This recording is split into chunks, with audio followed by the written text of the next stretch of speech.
You'll never see your grandkids again if you don't help with daycare. My daughter Maya said those words to my face. We were standing in her kitchen, Emma and Lucas playing in the next room. She'd just asked me to cover their daycare costs, $1,800 a month. I'd already given her $200,000 over the past 5 years. My retirement was gone. I was 64 years old, still working full-time because I couldn't afford to retire. And she was threatening to take away my grandchildren if I didn't give more. Maya, I can't afford it. I've given you everything I have. That's dramatic. You still have your house, you still have your job. We need help, and you're our family. If you're not going to be there for us, then we don't need you in our lives, or in Emma and Lucas's lives. She said it so casually, like threatening to erase me from my grandchildren's lives was just a negotiating tactic. That's when I finally understood. I wasn't her mother, I was a bank account with a heartbeat, and when the account ran dry, so did her love. If this sounds familiar, if you've ever been held hostage by access to your grandchildren, stay with me. You can like this video and subscribe if you want. We talk about the families who use love as currency and what happens when you finally refuse to pay. Let me take you back to 2018, because Maya wasn't always like this. Or maybe she was, and I just couldn't see it through the fog of wanting to be the good mother, the helpful grandmother, the family hero. It started innocently enough. Maya was 30 years old, newly married to Jason. They were both working good jobs, making plans, building a life. Then Maya got pregnant with Emma. She called me one evening, excited but nervous. "Mom, we're going to need help. Daycare is so expensive. Could you maybe watch Emma a few days a week?" "Of course, honey. I'd love to." I adjusted my work schedule. Started working 4 10-hour days instead of 5 8s. Spent my Fridays watching baby Emma. It was beautiful at first. My granddaughter, this perfect little human. I loved those Fridays. Then Maya asked if I could do Mondays too, just until Emma was a little older. I said yes. Then Wednesdays, then full weeks during summer, then evenings when they wanted date nights. By the time Emma was 2, I was providing 30 to 40 hours of childcare every week, for free, while still working my full-time job and trying to maintain my own life. When I mentioned I was exhausted, Maya said, "But you love spending time with Emma, right? I thought you wanted to be involved." Using my love for my granddaughter against me, making me feel guilty for having limits. In 2020, Maya got pregnant again. Lucas was born in January, beautiful, healthy, perfect, and my childcare duties doubled. "Mom, we can't afford daycare for 2 kids. It's like $3,000 a month. Could you just watch them both, please? You're retired, basically." I wasn't retired. I was 61 years old, working 40 hours a week, and now spending another 40 watching 2 children under 3. But I said yes.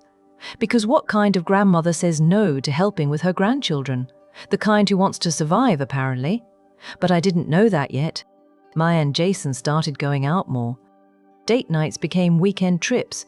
Weekend trips became weeks at a time while I watched Emma and Lucas. "We need couple time, Mom, you understand? Marriage takes work."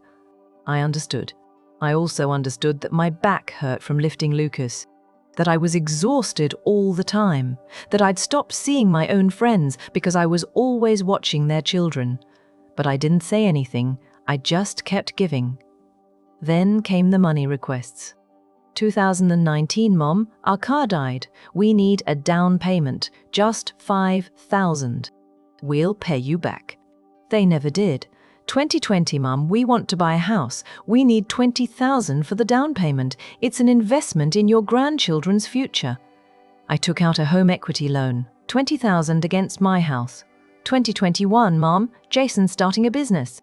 We need $30,000 to get it off the ground. Once it takes off, we'll pay you back double. The business failed within a year. I never saw a dollar. 2022, Mum, we're struggling with the mortgage. Could you help us out? Just $2,000 a month until things stabilize.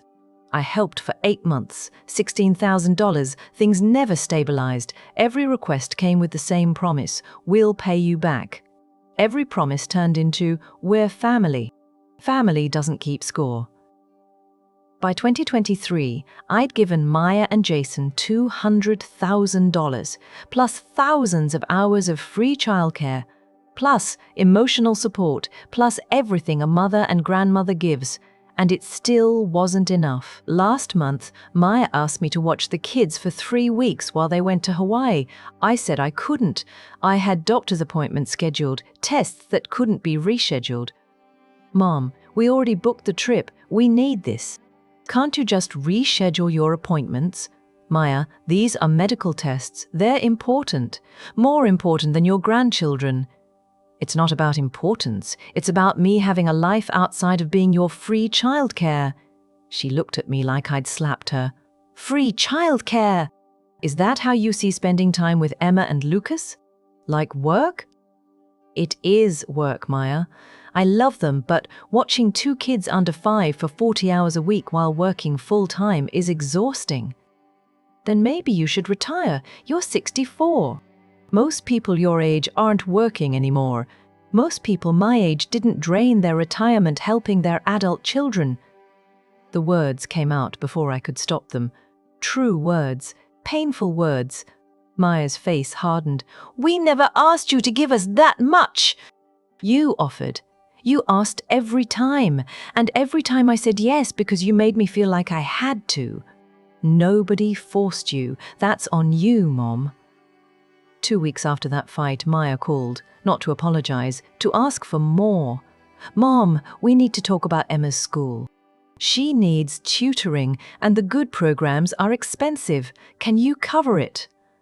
I was sitting at my kitchen table, looking at my own bills. The electric bill I'd been putting off, the credit card minimum payment I could barely make, the retirement account statement showing 0 balance. Maya, I can't. I'm barely covering my own expenses. Silence. Then, wow, okay, I guess we know where we stand.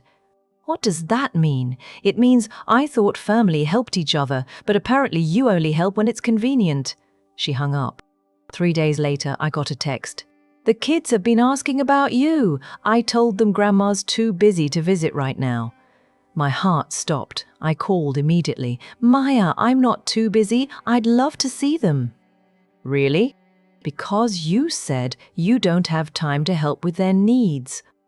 I said I couldn't afford the tutoring. That's not the same as not wanting to see them. It feels the same to me, Mom. And honestly, I don't want the kids around someone who picks and chooses when to be their grandmother. The threat was clear. Help financially or lose access to Emma and Lucas. I helped, found money I didn't have for the tutoring. That became the pattern.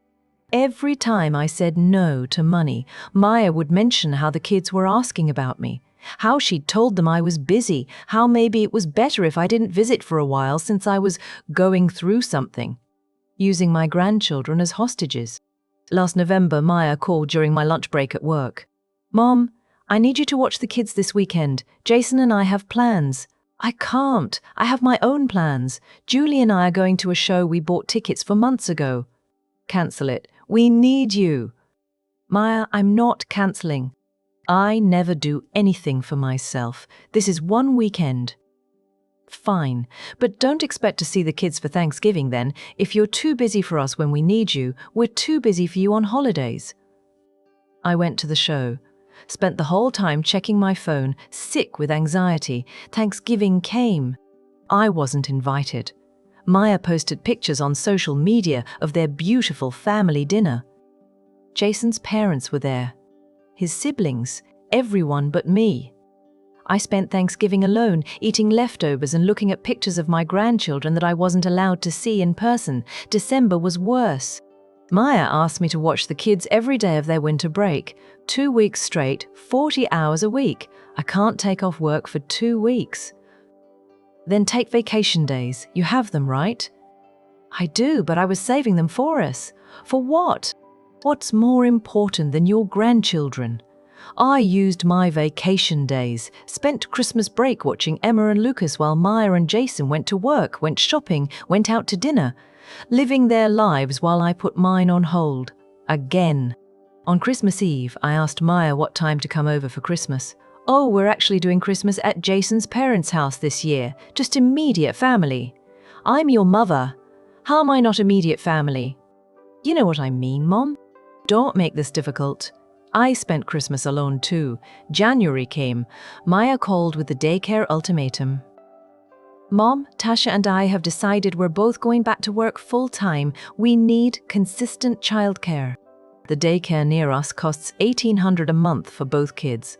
Okay, we can't afford it. We need you to cover it. My stomach dropped. Maya, I can't afford $1,800 a month. You can't or you won't. I can't. I'm already in debt from helping you. My credit cards are maxed out. I took out loans against my house. I have nothing left to give. That's your fault for not managing money better. We're just asking for help with our kids, your grandchildren. I've been helping for 5 years. I've given you everything. When does it end? When we don't need help anymore. That's what family does, Mom. We help each other. But you don't help me, you only take.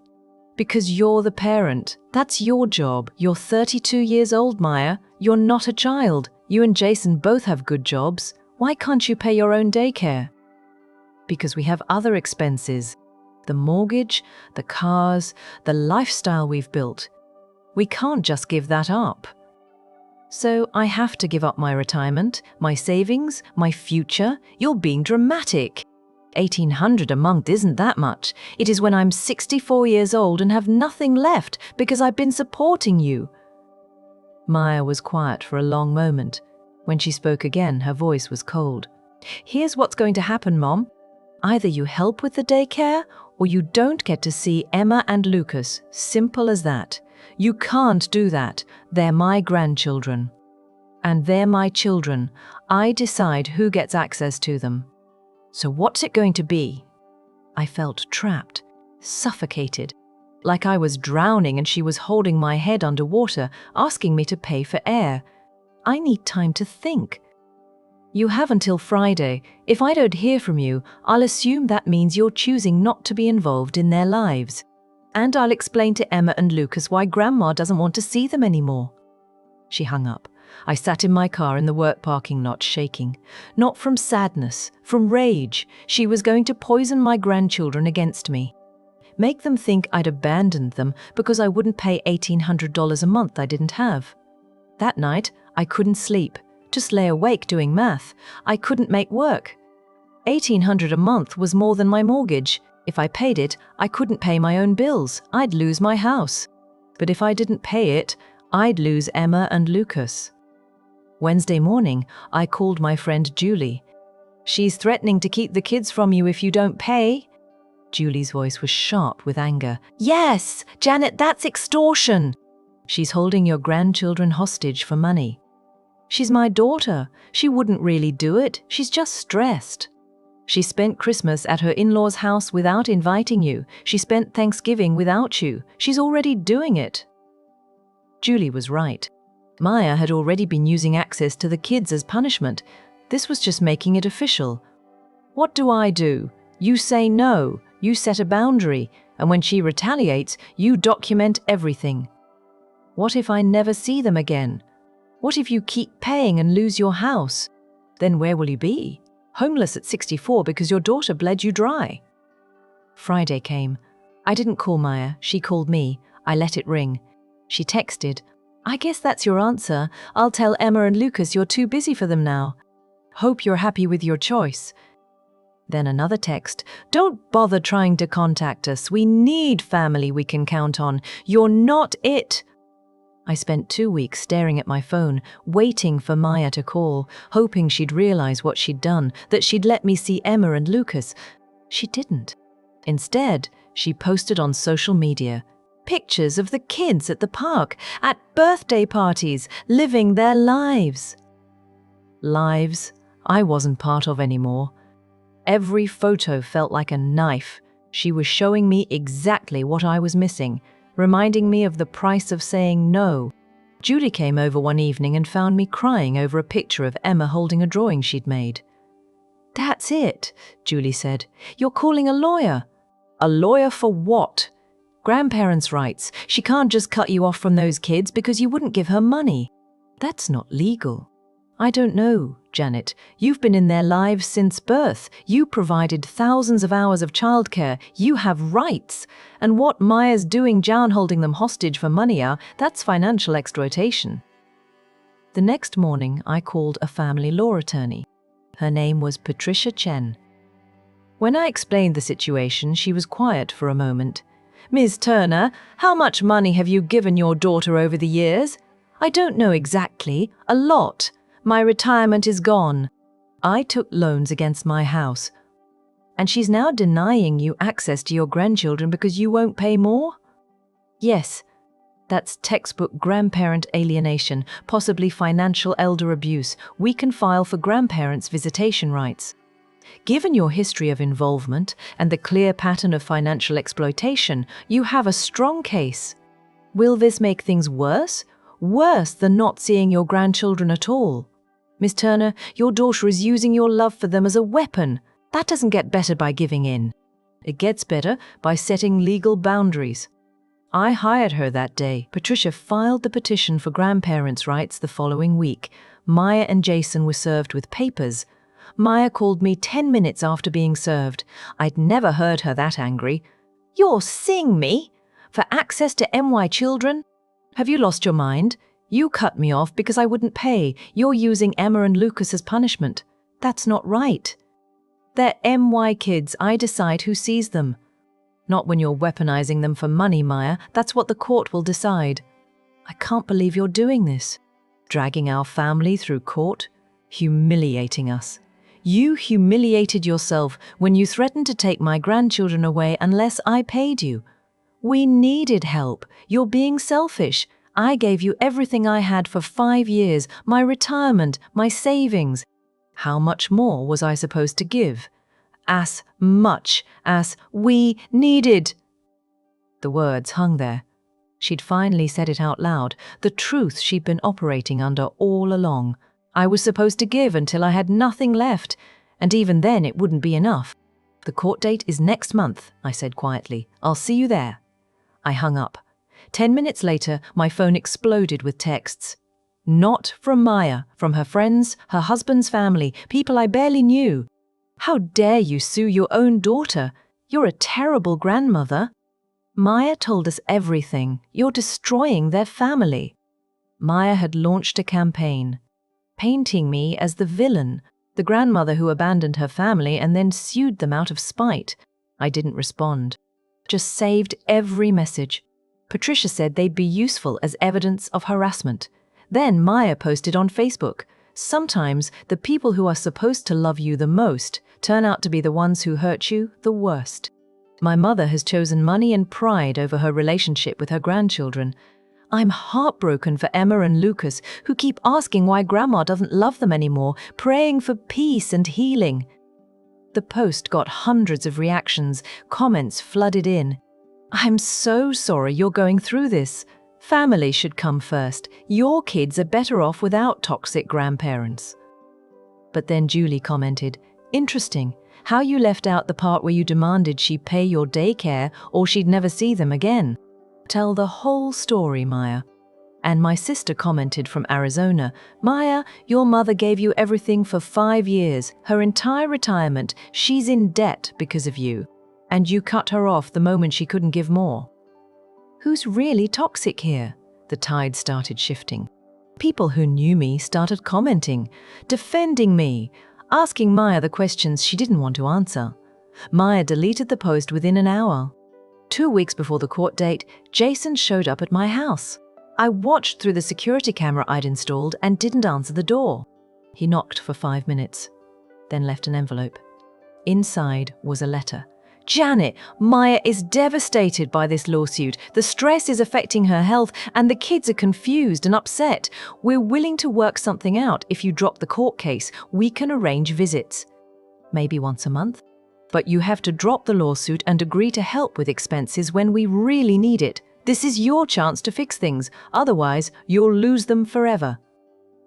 It wasn't an apology. It wasn't an acknowledgement of what they'd done. It was another negotiation, another attempt to get my money.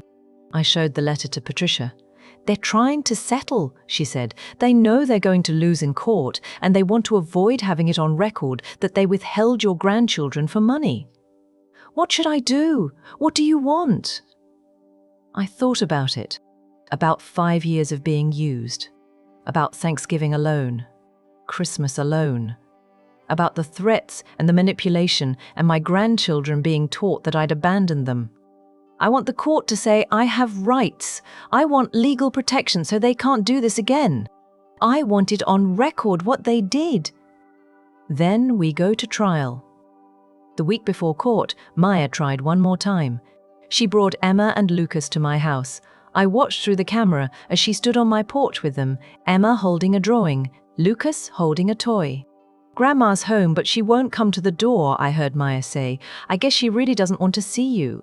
Emma started crying. "Why doesn't Grandma love us anymore? I don't know, baby, I don't know. I wanted to throw open that door, grab my grandchildren. Tell them I love them more than anything. But I knew what Maya was doing, creating a scene, making me look like the bad guy, probably recording it for court. I called Patricia instead. She just showed up with the kids and told them I won't see them. What do I do?" "Nothing. Don't engage. This is harassment and manipulation. We'll present it to the judge." It was the hardest thing I've ever done. Watching my granddaughter cry on my doorstep while her mother convinced her I didn't love her. But I didn't open the door. The courtroom was smaller than I expected. Just Judge Rodriguez, a court reporter, our lawyers, and Maya and Jason sitting across from me looking like I'd betrayed them.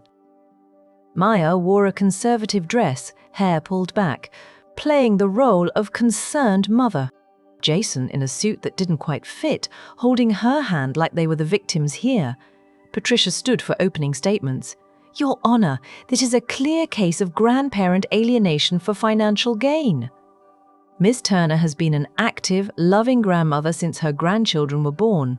She provided thousands of hours of childcare. She was a constant presence in their lives, until she couldn't afford to keep funding her daughter's lifestyle. Then she was cut off completely. Maya's lawyer stood.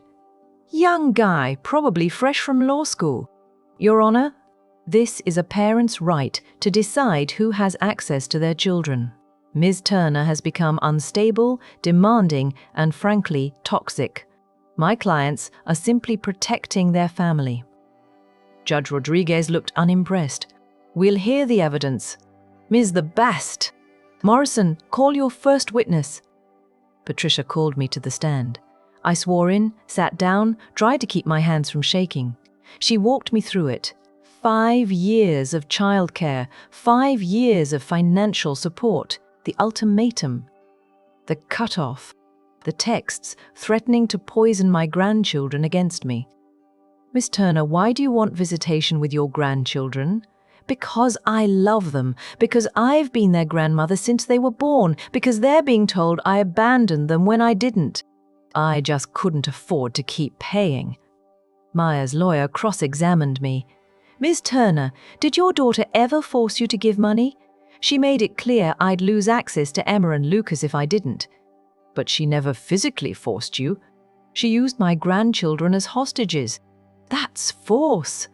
"Did you ever express concern about your financial situation to your daughter?" "Many times. She said I should manage my money better, that I should prioritize my family." "So you gave willingly, under threat of losing my grandchildren?" "Yes." The lawyer tried to make me look like I was overreacting. Judge Rodriguez wasn't buying it. Patricia called Maya to the stand. Maya swore in, sat down, looked confident, like she thought she was going to charm her way through this. "Ms. Anderson, when did you first ask your mother for financial help?" "I don't remember exactly. A few times over the years." "Your mother estimates she's given you her entire retirement savings over 5 years. Does that sound accurate? I don't know what her retirement situation is. She helped us out sometimes, normal family stuff." Patricia pulled out the evidence. Bank records showing the loans I'd taken, the home equity line, the credit card debt. "Ms. D. Anderson, your mother took out loans against her house to help you. Did you know that?" Maya shifted uncomfortably. "She didn't tell me that." Did you ask where the money was coming from? No. I assumed she could afford it. You assumed your 64-year-old mother working full-time could afford to fund your life indefinitely? That's not. She offered to help. Because you threatened to withhold her grandchildren if she didn't. I never threatened that. Patricia showed the texts. The ones where Maya said I'd never see the kids again if I didn't pay for daycare. Maya's face went red. I was upset. I didn't mean it literally. You meant it literally enough that Ms. Turner hasn't seen her grandchildren in 2 months. Did you mean it then? We needed space. She was being difficult. Difficult how? By saying she couldn't afford to pay your expenses anymore. She was making everything about money because you made visitation with your children conditional on money. Isn't that right? Maya's voice rose. I needed help. She's my mother. That's what mothers do. What about what daughters do, Miss Anderson? What have you done for your mother? Silence. Have you ever helped her financially? She never asked. Did you ever offer? She has a job. She has a house. I thought she was fine. You thought she was fine while you were draining her retirement and putting her in debt. I didn't know. You didn't know because you didn't ask. You just kept taking. Judge Rodriguez intervened. Ms. Morrison, move on. Patricia showed the video. The one my security camera had captured of Maya bringing Emma and Lucas to my door. Making Emma cry, telling her grandma didn't love her anymore. The courtroom was silent as we watched. Emma's little voice asking why grandma wouldn't come out. Maya's response, I don't know, baby. I guess she doesn't want to see you, Ms. Anderson. Why did you bring your children to your mother's home and tell them she didn't want to see them? I thought if she saw them, she'd realize what she was doing. That she'd drop this lawsuit. So you used your children as leverage to manipulate her into dropping her legal rights. That's not what he owls. That's exactly what you did. You used those children as weapons, again. After lunch, Patricia showed more evidence. Screenshots of Maya's deleted Facebook post. The messages from her friends harassing me. The letter Jason had left demanding I drop the suit in exchange for, maybe, seeing the kids once a month. Your Honor, Patricia said in closing, this isn't about a disagreement between family members. This is about a pattern of financial exploitation and emotional abuse. Ms. Turner has been systematically used for money and labor. When she finally set boundaries, she was punished by being cut off from her grandchildren. The evidence is clear. My client has been an active, loving grandmother who has earned the right to maintain that relationship. Maya's lawyer tried to argue parental rights. Tried to paint me as unstable and demanding. Judge Rodriguez wasn't having it. I've reviewed all the evidence, she said. The texts, the videos, the testimony. Miss Anderson, what you've done here is textbook grandparent alienation. You've weaponized your children to extract money from your mother. That's not protecting your children.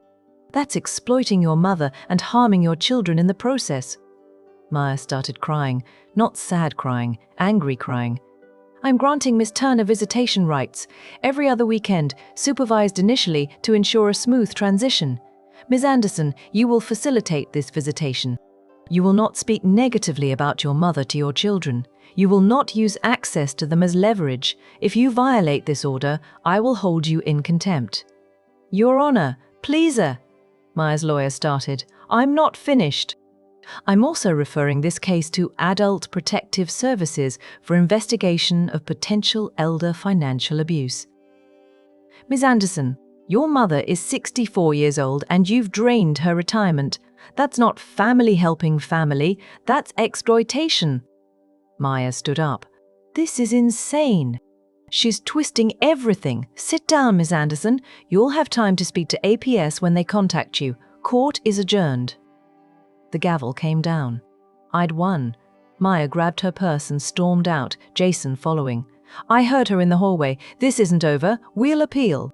She's not seeing my kids. But she was wrong. Because for the first time in 2 months, I had a legal right to see Emma and Lucas, a right she couldn't take away because I wouldn't pay her bills. Patricia smiled at me. She can't keep them from you now. If she tries, she goes to jail. 6 months after the trial, I'm sitting in my backyard watching Emma and Lucas play on the swing set I bought for their visits. It's Saturday afternoon, my weekend with them. Emma runs over, out of breath. "Grandma, watch me go high." "I'm watching, sweetheart." She pumps her legs, hair flying. Lucas tries to copy her on the smaller swing. "They're here, they're safe, they're mine again." The first visit after the trial was supervised. A social worker sat in my living room while Emma and Lucas clung to Maya, confused and scared. They barely remembered me. "This is Grandma," Maya said, her voice tight. "Forced. You used to see her all the time." Emma whispered. "Why did she stop coming?" My heart broke. But I smiled. "I never stopped wanting to see you, honey. I'm here now. That's what matters." It took 3 supervised visits before they warmed up. Before Emma started talking to me. Before Lucas would let me hold him. Before they remembered. Now? Now! Lucas runs to me when I pick them up. Emma tells me about school, about her friends, about everything. They sleep in the room I set up for them, surrounded by toys and books and love. Maya barely speaks to me during exchanges, just hands over the kids with a tight smile and says, "Sunday at 6, then she's gone." I don't push for more. The court order gives me every other weekend. That's enough for now. The APS investigation changed things. They interviewed Maya and Jason, reviewed the financial records Patricia had submitted, talked to me about what I'd given over 5 years. Last month, I got a letter. APS had concluded there was credible evidence of financial exploitation of a vulnerable adult. They'd referred the case to the district attorney. Maya called me the day she got the letter. First time in 6 months she'd call for anything other than schedule changes. They're investigating me? For taking care of my family. This is your fault. Maya, you drained my retirement. You put me in debt. You threatened to keep my grandchildren from me unless I kept paying. What did you think would happen? I thought you'd drop it. I thought once you got your visitation, you'd leave it alone. I didn't file the APS complaint. The judge did, because what you did was wrong. She hung up. I haven't heard from her since except for the required exchanges. I heard from Jason's mother, though. She called to apologize. "I didn't know," she said. "Maya told us you were unstable, that you'd abandoned them. I'm so sorry we believed her." "It's okay. She's very convincing." "No, it's not okay. We should have asked for your side. We should have known something was wrong when she kept asking us for money too." That surprised me. "She asked you for money all the time. We helped when we could, but we couldn't keep up with everything she wanted. I guess she was asking everyone." Maya and Jason's financial house of cards was falling apart without me propping it up. I heard they had to sell the house, move to a smaller place, downsize their life to match their actual income. Tasha got a job, full-time. She posts about it sometimes, complaining about how hard it is, how tired she is. I don't comment. I just know that she's learning what most people learned at 25. Work is hard. Life is expensive. You can't fund your lifestyle with other people's money forever. As for me, I'm rebuilding. Slowly. My credit cards are paid off. I'm working with a financial advisor to salvage what's left of my retirement. It won't be what it was, but I'll have something. I refinanced the loans I took out. Lower payments. I can breathe now. And I have my weekends. Emma and Lucas running through my house. Grandma time, that's mine by right, not by ransom. Last weekend, Emma asked me a question while we were baking cookies. "Grandma, why didn't we see you for so long?" I stopped mixing, looked at her sweet face, decided on honesty. Sometimes grown-ups disagree about things. Your mum and I had a disagreement, but a judge helped us fix it so I could see you again. "Did you stop loving us?" I knelt down, looked her in the eyes. "Never, not for one single second. I love you more than anything in this world." She hugged me. "I love you too, Grandma. That's worth more than any amount of money I lost. More than the retirement I'll never fully recover. More than the 5 years I gave trying to buy love. I should have had anyway. If you're still with me, if this story felt like your story, I want you to know something. You're not wrong for having boundaries with your adult children. You're not selfish for saying no. You're not a bad grandparent for refusing to be extorted. If stories like this resonate with you, stay connected. You can like the video and subscribe. We talk about the hard truths here. The family dynamics that hurt, the love that gets weaponized, and the strength it takes to fight back. I'm 65 now. I lost 5 years and most of my retirement to a daughter who saw me as an ATM. I'll probably work until I'm 70 because of it. But I gained something money can't buy. My grandchildren back in my life, my dignity intact, my freedom from being held hostage by love that came with a price tag. Maya and I will probably never have the relationship we once had. Maybe that's okay. Maybe that relationship was built on me giving and her taking, and it needed to crumble so something real could possibly grow. Or maybe it won't grow back at all. Maybe this is it. Court-ordered visits and strained exchanges and a daughter who still thinks she's the victim. I've made peace with both possibilities. Because here's what I learned. You can't love someone into respecting you. You can't give enough money to make someone value you. You can't sacrifice yourself into mattering to people who only see what you can provide. Some people will use your love as currency. They'll hold hostage the things you care about most, your grandchildren, your family relationships, your peace, and demand payment for access. And you have a choice: keep paying until you have nothing left. Or walk into a courtroom and fight for your right to love without conditions. I chose the courtroom. I chose legal protection over emotional manipulation. I chose myself. And now I'm sitting in my backyard on a Saturday afternoon, watching my grandchildren play, knowing they're here because a judge said they had to be, not because their mother decided I paid enough. It's not the relationship I dreamed of. But it's honest, it's real, it's protected. And that's more than I had when I was giving everything and losing myself. So, if you're being held hostage by your own family, if they're using your grandchildren as leverage, if they're draining you dry and calling it lover, you have options, legal options. Options that don't require you to keep sacrificing until there's nothing left. Sometimes the people who are supposed to love you the most are the ones who hurt you the worst, but you don't have to let them. I didn't, and neither should you.